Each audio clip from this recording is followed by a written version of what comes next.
Hey guys, it's Troy in central London shooting another video for you, this time about the friend zone, because everybody always wants to talk about the friend zone and I'm not sure if I've really addressed it in much detail on the channel yet, so I wanted to just do a quick video. And what I really want to say is the friend zone is always your fault. Yes, I'm afraid so. It's always your fault. There is not a situation where you get into the friend zone and somebody else forced you there with a gun to your head. And if that did happen, then, I feel really sad for you, and that's a terrible situation, and you need to inform the relevant authorities. But most of the time, the friend zone is something that we kind of get into voluntarily, even though it doesn't feel like that at the time. So first of all, let's have a quick definition for what friend zone is. I'm sure most people watching this are probably aware of it because it's a very well-known term now that has gone beyond the sphere of men's dating sites and is now all over the place in the culture. But basically, what friend zone is when you are attracted to a girl, to a woman, and you are romantically interested in her, and you're kind of hanging out with her. You're maybe going out for coffees or teas or drinks or whatever with her, but you are not getting that romantic reciprocation back from her that you want. So you are in this zone, which is, in your mind, somewhere between being friends and being romantically attached. But actually, the reality is, you're kind of just her friend. You're just being sort of, and perhaps you're being led along a little bit. Perhaps there's this sense that maybe something's going to happen between the two of you if you just play your cards right, if you hang in there for a bit. And look, I mean, let's be real. Sometimes, not always, but sometimes, women will manipulate this situation. So they've got a guy who they kind of know fancies them, and they will keep him on the hook, sort of thing, because they like the attention, or they like, just the emotional kind of well-being that they get from his attention, or whatever it is. But look, that's not always the case. Oftentimes, the girl makes it very clear what her intention is, what her attitude to the relationship is. She'll say something like, well, I just see you as a friend. I'm not interested in you in that way, or whatever it is. And the guy he makes a decision to continue hanging around anyway.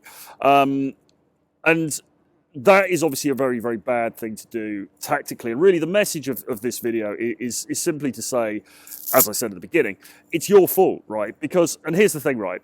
The reason that this situation often comes about, not always, but often comes about, is because the guy just isn't upfront and honest about what he actually wants with the girl in the first place. Okay, so, he will become friends with her, and he sort of thinks, I really, really like this girl, but I'm going to kind of slide in there under the radar. I'm just going to sort of like, I'm going to pretend to be her friend, but really I want something more. And then when she realizes how amazing I am, then, she will fall in love with me, and it will be like one of those Disney movies, and we'll embrace and we'll kiss, and there'll be like stars and sun and, moonbeams behind us, and it's all going to be beautiful. And of course, that's BS, basically, because really, here's the thing. You were dishonest. You weren't honest with her up front about your intentions, what you actually wanted. So, already the relationship has started off on an uneven foot. Now, of course, anything can happen, and sometimes people do get together off the back of friendships. That's not uncommon. But it's disingenuous, really, to go into a relationship with somebody pretending that you want to just be friends with them when actually you want something more than that. So, my message to you is you should be upfront and you should own whatever it is that you feel about this person. So if you see her and you like her and you're attracted to her, you've got to let her know. And you've got to let her know sooner rather than later.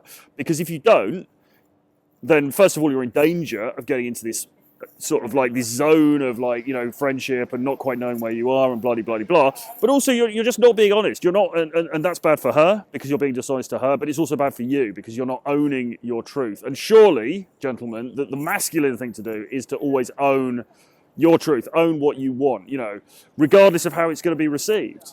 And sometimes you are going to get rejected. Sometimes it's not going to be received as you would like. But, that is just how life is, I'm afraid. And it's better to put yourself out there, say what you actually want, and not have it received very well than it is to get into this horrible, horrible hinterland of sort of emotional, just decay and decrepitude and misery and angst when you're in this friend zone that you can't get out of just because you were too, you weren't courageous enough to say what you really wanted. And you know why guys do this? You know why people do this? Well, it's because they kind of know already what the answer is going to be, or they're afraid that the answer is going to be one that they don't want. They're afraid that the answer is going to be no, sorry, I'm not interested. Well, okay, I get that.